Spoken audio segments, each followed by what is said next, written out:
Why are people stupid? It's like it's spreading faster than ever. Laurel K. Hamilton summed it up pretty well when she said, "Stupidity isn't punishable by death.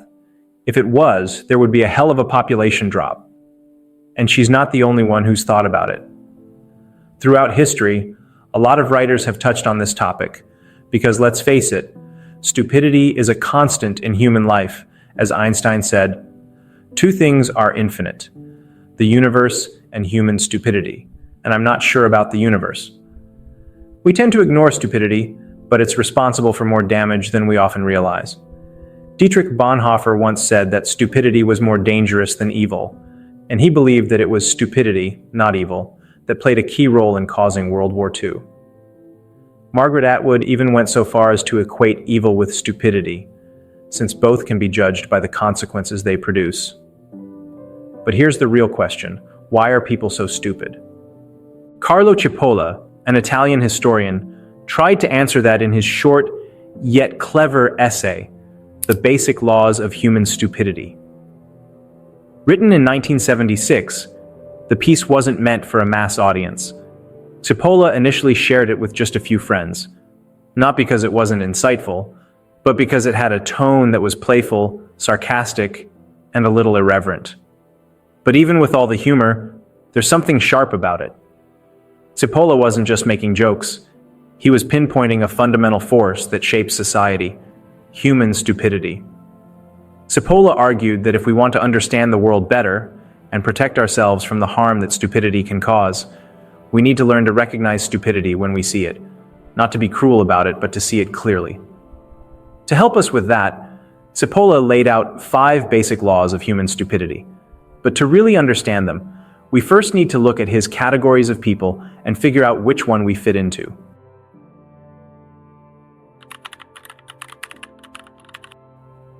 At the top of Cipolla's hierarchy are the intelligent people. These individuals are beneficial not just to themselves, but to society as a whole. Their actions result in a win-win scenario, where the benefits they create are shared and distributed. Intelligent people know how to leverage societal benefits for their personal gain, and this is both rational and productive. They solve problems, create value, and foster cooperation. Simply put, they contribute to progress and lift others along the way. Next, we have the bandits. These individuals are driven purely by self-interest, often to the detriment of others. Unlike the intelligent, bandits do not contribute to the collective good. Instead, they exploit others for their own personal gain, harming society as they enrich themselves. They may be shrewd or even appear intelligent on the surface, but their behavior is opportunistic and self-serving. They view others as tools to further their own agendas without considering the damage they inflict on anyone else. Then, we come to the helpless. Those who contribute to society, often selflessly, but in a way that leaves them vulnerable. Helpless people may give more than they receive, which makes them easy targets for exploitation. They act with good intentions, offering their efforts to their communities, but they fail to protect their own interests. These individuals are the ones who work tirelessly, only to end up being taken advantage of, particularly by bandits. Finally, we have the most dangerous category, the stupid. These individuals are a direct threat to society. Unlike bandits, who act out of rational self-interest, stupid people take actions that harm others, and themselves, without any gain or clear purpose. They might even suffer as a result of their actions, but the damage they cause is indiscriminate and often irrational. Stupid people are unpredictable, and their behavior frustrates everyone around them. Their actions cannot be anticipated or reasoned with. Cipolla warns that stupid people are more dangerous than the mafia, the military, or even ideological movements. Their lack of logic and the damage they cause are profound, and they don't even realize the harm they're inflicting. Though Cipolla doesn't give much attention to it, there's a 5th category worth mentioning: the ineffectual friend. These individuals cause little to no impact, either positively or negatively. They are neither harmful nor helpful to anyone. Stupid people, on the other hand, act without any regard for others. Their behavior is neither rational nor predictable, and this unpredictability makes them incredibly difficult to deal with. Even other stupid people often get frustrated by the actions of their peers, though there are exceptions, such as groups bound by irrational ideologies, where stupidity can reinforce itself and escalate. One of the most troubling aspects of stupidity, Cipolla argues, is that it is an intrinsic quality.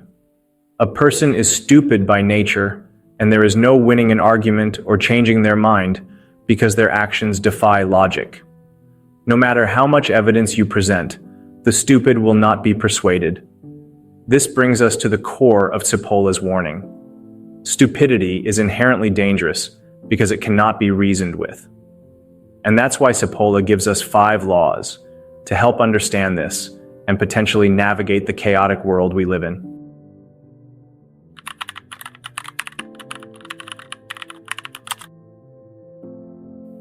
At first glance, Cipolla's first law may seem like a cynical or exaggerated statement, but upon closer reflection, it reveals a consistent and troubling truth.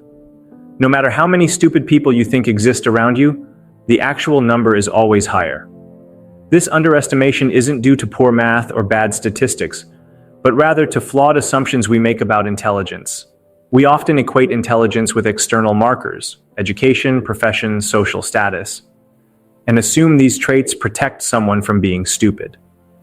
But they don't. Stupid people can and do occupy every level of society, frequently hiding in plain sight behind titles and appearances. The shock of this reality is apparent in everyday life. People we once considered intelligent can suddenly exhibit breathtaking stupidity.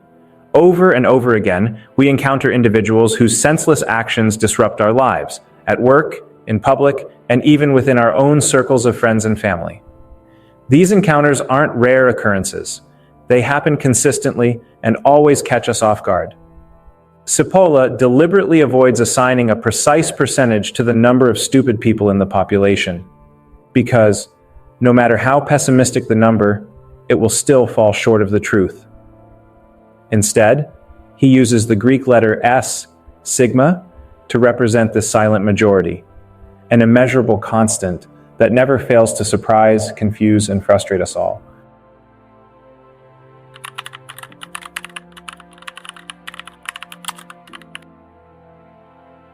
Cipolla's second law challenges one of our most persistent assumptions, that stupidity can be filtered out by education, background, or social status.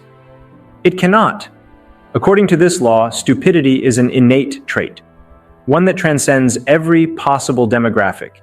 It cuts across all lines: nationality, profession, income, gender, race, or education. This means that stupidity isn't limited to one specific type of person. There are stupid politicians, stupid janitors, stupid university professors, stupid activists, stupid Nobel laureates, and stupid influencers. Stupidity, Cipolla argues, isn't a learned condition nor a product of circumstance. It's an inborn trait, much like eye color or blood type. You are born into it. It is randomly and uniformly distributed, appearing everywhere, even in the most elite of circles. Cipolla supports this observation with extensive research. He divided university populations into 5 main groups: blue-collar workers, white-collar employees, students, administrators, and professors. In every case, the same proportion of stupid people emerged. Even among Nobel Prize winners, the percentage of stupidity remained constant. Cipolla's most striking discovery came when he analyzed these elite intellectuals. Despite their prestige and recognition, the ratio of stupidity didn't change. The constancy of stupidity across all groups is one of the most unsettling aspects of Cipolla's second law. It means that no matter where you go or how exclusive your circle, you will always encounter the same proportion of irrational, self-destructive behavior. Whether you're in Silicon Valley or a small fishing village in Indonesia, whether you're among philosophers or forest dwellers, the ratio of stupid people remains the same. And, as noted in the first law, it will always exceed your expectations.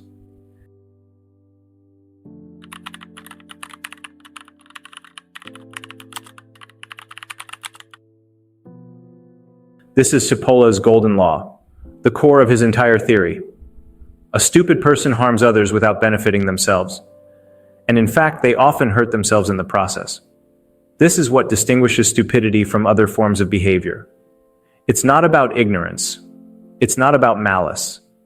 It's about self-defeating, mutually destructive behavior that serves no one, including the stupid person themselves.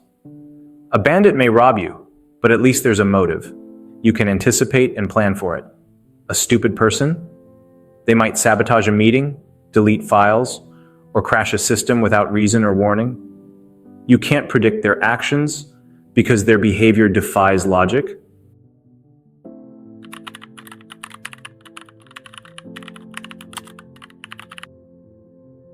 Intelligent people often find it hard to comprehend stupidity. They try to rationalize it, explain it, or manipulate it. They think stupidity is just ignorance or naivety, that it can be corrected or at least understood. But stupidity isn't like that. It's something deeper, more dangerous. Whether you're intelligent, helpless, or a bandit, you tend to underestimate the destructive power of stupid people. And that mistake always ends up costing you. You might try to partner with a stupid person thinking you can use them or guide them. You can't. No matter what you do, they will ruin everything. Cipolle's warning is clear. Never associate with stupid people. They will destroy more than you think, and they'll do it unintentionally.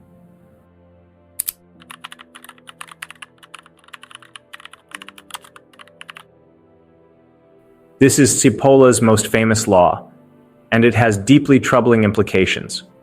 A perfect bandit simply redistributes wealth. You lose, they gain. The system stays at equilibrium. But a stupid person? They destroy value. They cause a net loss. They wreck systems, relationships, and institutions, and they do so without any upside. Not for you, not for them. Cipolla argues that societies don't collapse because they have a higher percentage of stupid people. Every society has the same fraction. The real issue lies in how much damage those stupid people are allowed to inflict. In healthy societies, intelligent people work to keep stupidity in check. But in declining societies, stupidity runs rampant. Worse, the rest of the population begins to either drift toward helplessness or adopt bandit-like behavior with a tendency toward stupidity. This is how civilizations fall. As Cipolla puts it, and the country goes to hell. The real threat intensifies when stupidity is combined with power. A stupid person in a position of authority, whether in politics, business, or bureaucracy, can unleash mass disruption, inflict systemic harm, and trigger disasters that no one can fully anticipate or prevent. The consequences are no longer personal. They're collective and often catastrophic. As Cipolla warns, stupidity doesn't remain confined to the powerless. It exists at every level of society. And when it ascends the ladder of influence, the costs multiply exponentially. A stupid person with a platform, a title, or a following is a dangerous force. You're not just dealing with an individual's ignorance anymore. You're dealing with chaos, amplified by visibility and authority. The damage spreads, and it's harder to contain. This is why, Cipolla claims, stupid people are more dangerous than the mafia, more destabilizing than extremist ideologies, and more enduring than any centralized conspiracy. They don't need coordination, they don't need leaders, and they certainly don't need shared goals. They act with eerie synchronicity, unorganized, unintentional, but devastatingly effective. Cipolla describes it perfectly. With the smile on his lips, as if he were doing the most natural thing in the world. In the end, Cipolla's laws aren't just about frustration. They serve as a map of human vulnerability. It's not evil we should fear the most. It's stupidity, armed, confident, and blissfully unaware.